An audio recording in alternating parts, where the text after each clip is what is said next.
Hello students. मैं सुधांशु स्वागत करता हूं आपका आशीष तिवारी यूट्यूब चैनल पर। आशा करता हूं कि आप सभी अच्छे होंगे। मैं इस चैनल के माध्यम से आप सभी के लिए लेकर आया हूं एक वीडियो लेक्चर सीरीज जो बेस है आपके ऑल यूजी कोर्सेज के ऑल सेमेस्टर की भारतीय भक्ति परंपरा और मानव मूल्य नाम की एक इम्पोर्टेंट किताब पर, जो कि आपका वैल्यू एडिशन कोर्स यानी कि आपका वैक का सब्जेक्ट है। तो स्टूडेंट, अगर आप ड्यू, सोल, रेगुलर या किसी और यूनिवर्सिटी से सब्जेक्ट पढ़ रहे हैं तो ये सीरीज आपके लिए बहुत ही उपयोगी साबित होने वाली है, क्योंकि इसमें हम हर चैप्टर को सिंपल भाषा में समझेंगे, इंपॉर्टेंट कॉन्सेप्ट्स को ब्रेक डाउन करेंगे और एग्जाम पॉइंट ऑफ व्यू से भी डिस्कस करेंगे। तो स्टूडेंट, अगर आप DU, SOL, regular, NC web and other किसी के भी सब्जेक्ट को समझना चाहते हैं आसानी से, तो चैनल को सब्सक्राइब जरूर कर लीजिएगा, वीडियो को लाइक कर लीजिएगा और अपने दोस्तों के साथ शेयर करना ना भूले। एंड सोल से रिलेटेड डेली अपडेट्स के लिए आपसे भी हमारा व्हाट्सअप चैनल ज्वाइन कर लीजिएगा। तो चलिए शुरू करते हैं। मैं आपका स्वागत करता हूं ऑल यूजी कोर्सेज के ऑल सेमेस्टर की भारतीय भक्ति परंपरा और मानव मूल्य सब्जेक्ट की यूनिट नंबर फर्स्ट के चैप्टर नंबर 3 के इस वीडियो लेक्चर में। इससे पहले की वीडियो में हमने फर्स्ट यूनिट के chapter number 1 and chapter number 2 के इंपॉर्टेंट टॉपिक्स डिस्कस किए थे। तो आज हम जो हमारी यूनिट रहने वाली है वो हमारी यूनिट फर्स्ट का चैप्टर नंबर 3 रहने वाला है, जिसमें हम भारत की सांस्कृतिक एकता और भक्ति के बारे में डिस्कस करेंगे। तो स्टूडेंट, भारत जहां हर 100 किलोमीटर पर भाषा बदल जाती है, रीति रिवाज बदल जाते हैं, पर फिर भी एक अद्भुत एकता दिखाई देती है। क्या है इस एकता में अनेकता का रहस्य? तो इसमें सबसे बड़ा योगदान है भक्ति आंदोलन का। तो आज हम समझेंगे कैसे भक्ति ने भारत की सांस्कृतिक एकता को गढ़ा है। तो चलिए इस चैप्टर की जो हम शुरुआत कर लेते हैं, वो हम सबसे पहले एक छोटी सी प्रस्तावना से कर लेते हैं। तो सबसे पहले हम एक छोटी सी प्रस्तावना देख लेते हैं। प्रस्तावना में हम देखेंगे, भारत विविधताओं से भरा देश है। धर्म, भाषा, संस्कृति और रीति रिवाजों में विविधता होते हुए भी एकता बनी रहती है। यह एकता भारतीय संस्कृति की विशेषता है, जिसे भक्ति आंदोलन ने और मजबूत किया। तो जो भारत है वो धर्म, भाषा, संस्कृति और रिवाजों की विविधताओं से भरा हुआ देश है, लेकिन इस विविधता के बीच भी हमेशा एकता की डोर बनी हुई है। तो भक्ति आंदोलन ने इस डोर को और ज्यादा मजबूत किया है। तो जो भारत है वो अनेकता में एकता वाला देश है। भक्ति सांस्कृतिक एकता की धार है और उद्देश्य इसका है भारत की सांस्कृतिक विविधता और भक्ति आंदोलन के योगदान को समझना। तो स्टूडेंट, कल्पना कीजिए, एक और मंदिर में घंटियां बज रही है, दूसरी ओर सूफी दरगाह में कव्वाली हो रही है। तो दोनों जगह लोग अलग रीति से पूजा कर रहे हैं, पर भाव एक ही है, ईश्वर के प्रति प्रेम। तो ये तो हमारा एक छोटी सी प्रस्तावना हो गई। तो ये तो हमारा एक प्रस्तावना हो गया। प्रस्तावना के बाद जो हमारा नेक्स्ट टॉपिक आता है वो हमारा आता है भारतीय संस्कृति की संकल्पना। तो अब हम जो भारतीय संस्कृति है उसकी संकल्पना कर लेते हैं। तो इसमें हम सबसे पहले देखेंगे, भारतीय संस्कृति सिर्फ मंदिर, पूजा या परंपराओं तक सीमित नहीं है। यह जीवन जीने का तरीका है,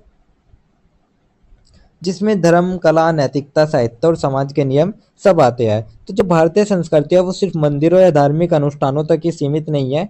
यह एक जीवन जीने का तरीका है हमारा, जिसमें हम धर्म, कला, साहित्य, नैतिकता और समाज के मूल्य सब इसमें जो है वे सभी समाये हुए हैं। तो इसमें सबसे बड़ी खूबियाँ सहनशीलता और समावेशिता। तो जो संस्कृति है वो जीवन शैली और परंपराओं का एक समायोजन है। धार्मिक, नैतिक, साहित्यिक, सामाजिक मूल्य इसमें शामिल है। सहनशीलता और समावेशिता इसकी खासियत है। तो ये था हमारा भारतीय संस्कृति की संकल्पना। इसके बाद जो हमारा नेक्स्ट टॉपिक आता है वो हमारा आता है भारतीय संस्कृति का इतिहास एवं अनेकता। तो अब हम देख लेते हैं जो भारतीय संस्कृति का इतिहास रहा है और उसमें अनेकता किस तरीके से है। तो भारत का इतिहास हजारों वर्षों पुराना है, जिसमें सिंधु घाटी से लेकर आधुनिक काल तक अनेक धर्म और सभ्यताएं आई, फिर भी एक सांस्कृतिक धारा बनी रही। तो जो भारत का इतिहास है आप जानते हैं वो हजारों साल पुराना है। सिंधु घाटी से लेकर आधुनिक युग तक कई सभ्यताएं और धर्म आए, भाषा और जातियां बदली, विविधता आई, भाषा, धर्म, जाति, रीति रिवाज, फिर भी एक भारतीय पहचान बनी। यह विविधताएं भारतीय संस्कृति को विशेष बनाती है। तो लेकिन जो एक सांस्कृतिक धारा है वो हमेशा बहती रही और यही विविधता भारत को, हमारी भारत को विशिष्ट बनाती है। तो ये था हमारा भारतीय संस्कृति का इतिहास एवं अनेकता। इसके बाद जो हमारा नेक्स्ट टॉपिक आता है वो हमारा आता है भारत में धार्मिक विविधता। तो अब हम बात कर लेते हैं भारत में धार्मिक विविधता की। तो भारत में हिंदू, मुस्लिम, सिख, ईसाई, बौद्ध, जैन आदि धर्मों के लोग मिलजुल कर रहते हैं। यह धार्मिक विविधता हमारी ताकत है। तो भारत में हिंदू, मुस्लिम, सिख, ईसाई, बौद्ध, जैन सभी धर्मों के लोग रहते हैं। धार्मिक सहिष्णुता इसमें हमारी भारत की पहचान है। तो धार्मिक सहिष्णुता भारत की पहचान है। धर्मों में भिन्नता संस्कृति में समृद्धि है।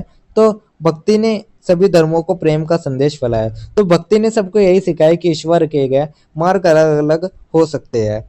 तो स्टूडेंट जैसे कबीर कहते थे, मस्जिद चढ़ी कर मोहल्ला गावे, सूरज चढ़ी कर देयल जावे, कहे कबीर दोनों में कोई नहीं, जो खोजे सो पावे। यानी भगवान न मंदिर में है न मस्जिद में है, बल्कि हर एक के दिल में है। तो यही था हमारा भारत में धार्मिक विविधता। इसके बाद जो हमारा नेक्स्ट टॉपिक आता है वो हमारा आता है एकता का इतिहास एवं परंपरा। तो अब हम एकता के इतिहास एवं परंपरा के बारे में बात कर लेते हैं, जिसमें हम देखेंगे अतीत से ही भारत में अलग अलग हिस्सों, जातियों और धर्मों के लोग एक साथ रहते आए हैं। यह परंपरा हमारे इतिहास में गहराई से जुड़ी हुई है। तो जो प्राचीन समय है उससे भारत में अलग अलग जाति, धर्म और क्षेत्रों के लोग साथ रहते आए हैं। एकता के सूत्र इसमें रहे हैं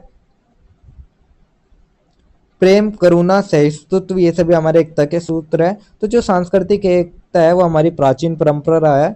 भक्ति ने इन मूल्य को और मजबूत किया। तो जो भक्ति थी उसने इन मूल्य को और मजबूत कर दिया था।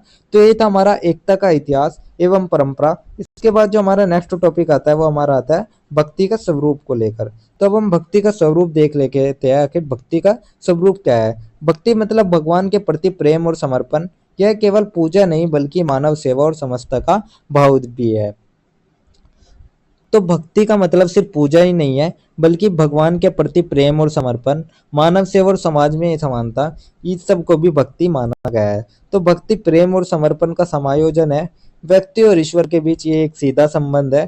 साथ ही सामाजिक बुराइयों का विरोध भी भक्ति का एक हिस्सा है। तो मीराबाई कृष्ण को पति मानकर भक्ति करती थी, तो वहीं जो संत रैदास थे वे कहते थे मन चंगा तो कठौती में गंगा। तो दोनों की भक्ति अलग दिखती थी, पर असल में उद्देश्य एक ही था, आत्मा और परमात्मा का मिलन। तो ये तो हमारा भक्ति का स्वरूप हो गया।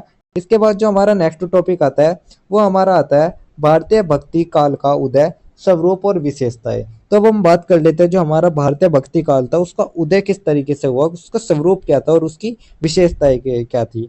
तो इसमें हम सबसे पहले देखेंगे भक्ति आंदोलन मध्यकाल में शुरू हुआ। यह आंदोलन उत्तर दक्षिण भारत में फैला। संतों ने अपने भजनों के जरिए समाज में सुधार किया। तो जो भक्ति आंदोलन था वो मध्यकाल में 7वीं से 17वीं शताब्दी तक फैला। उत्तर और दक्षिण भारत दोनों में इसका प्रसार हुआ। साथ ही संतों ने भजन और दोहे के माध्यम से समाज को सुधारा। तो समय क्या था, 7वीं से 17वीं शताब्दी। प्रमुख संत रहे कबीरदास, मीरा, तुलसीदास, गुरु नानक। तो जैसे कि आप देख सकते हैं हमारे कबीरदास जी है और ये हमारी मीराबाई जी है। तो ये तो हमारा समय प्रमुख संत हो गए। इसके बाद जो भक्ति काल था इसकी कुछ विशेषताएं भी रही थी, उन विशेषताओं को देख लेते हैं। जिसमें सबसे पहला आता है जातिवाद, जाति पाति का विरोध तथा जो जाति का विरोध है वो इसमें आता था। भाषा, लोक भाषा में भक्ति थी।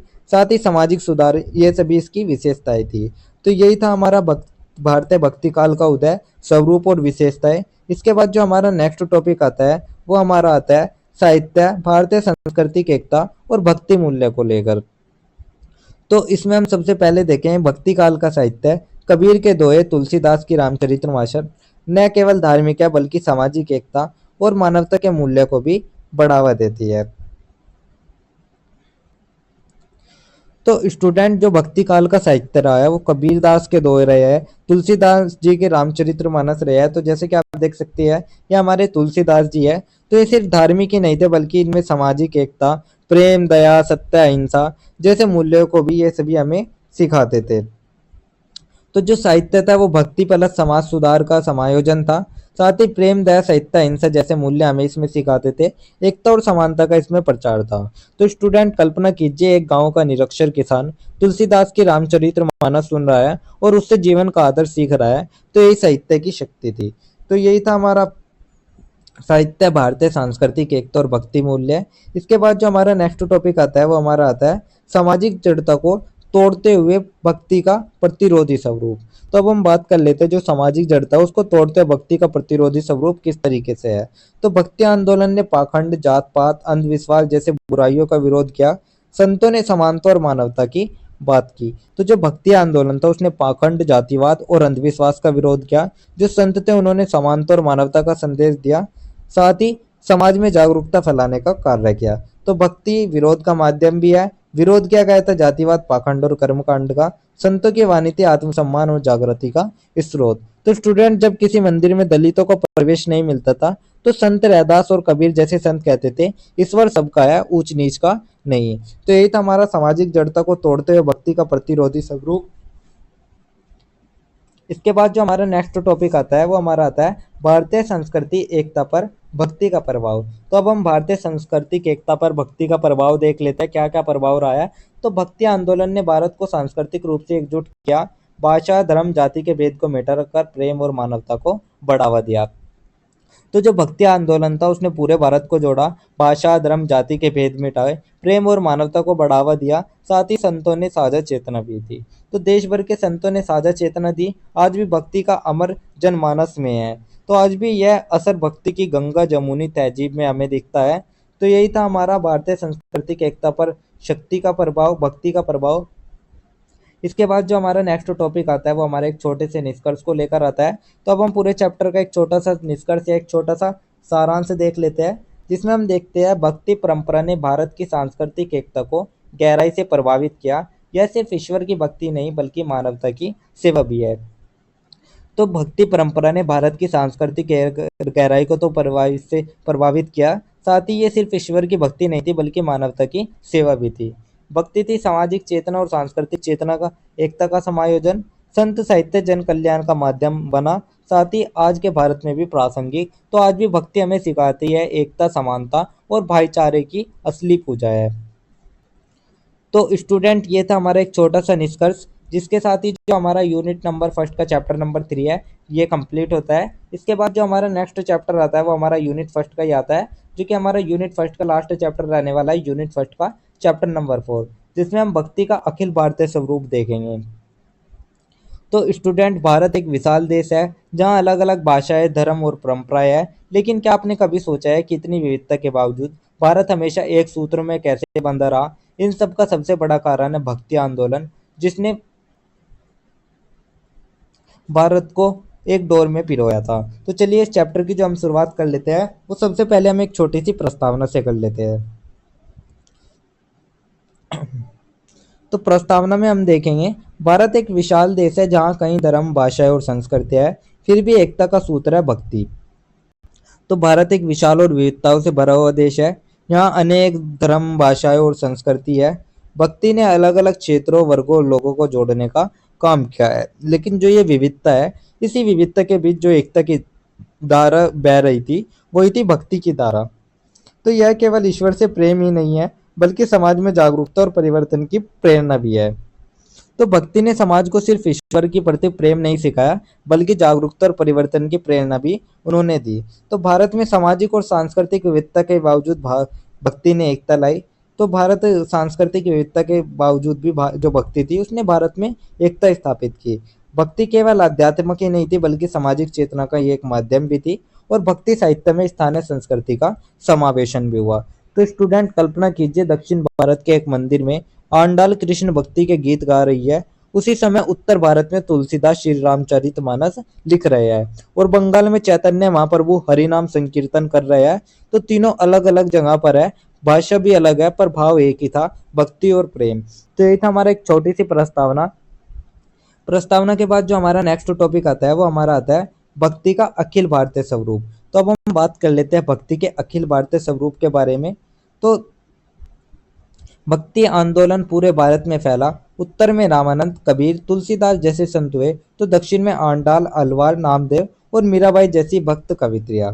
भक्ति की यह धारा भाषा, जाति, धर्म के बंधनों को तोड़कर सभी को एक मंच पर लाती है। यह पूरे भारत को जोड़ने वाली शक्ति बनी। तो जैसे कि आप देख सकते हैं, ये हमारे रामानंद जी है। तो भक्ति आंदोलन केवल एक ही क्षेत्र तक सीमित नहीं रहा था बल्कि ये पूरे भारत में फैला। उत्तर भारत में रामानंद, कबीर, तुलसीदास जैसे संत हुए, तो आप देख सकते हैं ये हमारे रामानंद जी है। वहीं दक्षिण भारत में आंडाल, अलवार, नामदेव, मीराबाई जैसी भक्ति गायत्रियां और संत हुए। तो जैसे कि आप देख सकते हैं ये हमारे आंडाल जी है। तो पूर्व से दक्षिण तक हर जगह भक्ति आंदोलन की लहर पहुंची। तो भक्ति आंदोलन ने भारत के कोने कोने को जोड़ा। उत्तर से दक्षिण और पूर्व से पश्चिम संतों की परंपरा फैली। जाति, धर्म, भाषा की दीवारों को तोड़ने का कार्य किया। तो इस आंदोलन ने जाति, धर्म और भाषा की दीवारों को तोड़ा। साथ ही स्त्री, पुरुष, अमीर, गरीब सभी के लिए समान रूप से खुला रास्ता। तो स्त्री साथ ही इन्होंने भक्ति का मार्ग जो है वो सबके लिए खुला था। स्त्री, पुरुष, अमीर, गरीब सभी एक मंच पर आ गए थे। राष्ट्र को सांस्कृतिक रूप से एकजुट किया। तो इसने पूरे राष्ट्र को सांस्कृतिक रूप से भी एकजुट किया। तो स्टूडेंट सोचिए, एक समय जब समाज जाति पाति में बटा हुआ था, दलित और स्त्रियां पूजा अर्चना में पीछे रखी जाती थी, तब कबीर ने कहा, जाति न पूछो साधु की, पूछ लीजिए ज्ञान, मोल करो तलवार का, पड़ा रहने दो म्यान। यानी असली पहचान इंसान के कर्म और भक्ति से है, न कि उसकी जाति से। तो यही था हमारा भारत का अखिल भारतीय स्वरूप। इसके बाद जो हमारा नेक्स्ट टॉपिक आता है वो हमारा एक छोटा सा निष्कर्ष को लेकर आता है।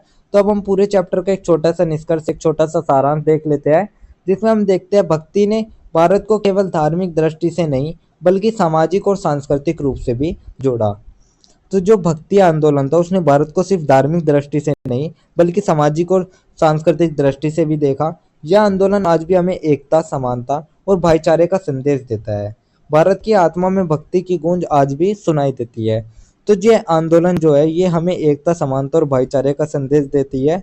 भक्ति आंदोलन ने भारत को सांस्कृतिक एकता थी।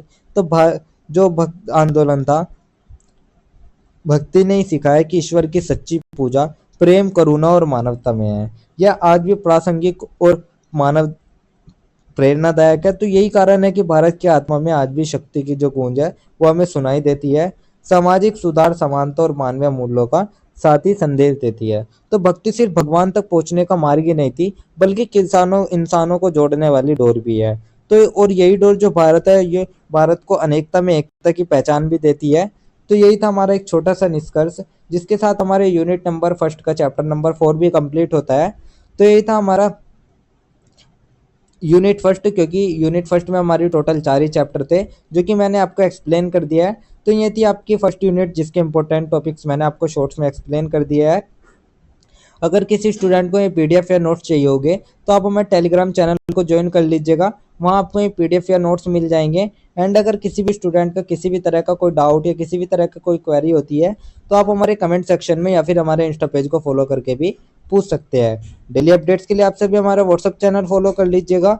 और अगर ये लेक्चर आपको उपयोगी लगा तो वीडियो को लाइक करें, चैनल को सब्सक्राइब करें और अगले अध्याय के लिए तैयार रहे, जहां हम बात करेंगे हमारी नेक्स्ट यूनिट नंबर 2 के बारे में, जिसमें हम भारत के कुछ प्रमुख भक्त और उनके विचार के बारे में डिस्कस करेंगे, जिसका हम चैप्टर नंबर 1 डिस्कस करेंगे। तो आप सभी का बहुत बहुत धन्यवाद। आपका दिन शुभ रहे।